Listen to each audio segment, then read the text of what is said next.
এগুলো কি জানেন এটার নাম কি?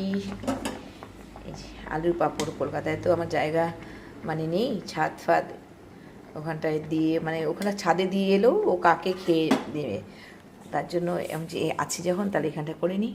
আলুর পাঁপড় করতে দিলাম, রান্না হয়ে গেছে আমার। রান্না আজকে কী কী করেছি চলুন দেখাচ্ছি। সব কাজ শেষ, মা পুজো দিতে গেছে। এই শাক ভাজা, এখানটায় উচ্ছে আছে, উচ্ছের তরকারি এখানটায়, আর এখানটায় করেছি কালকের মাছ রয়েছে,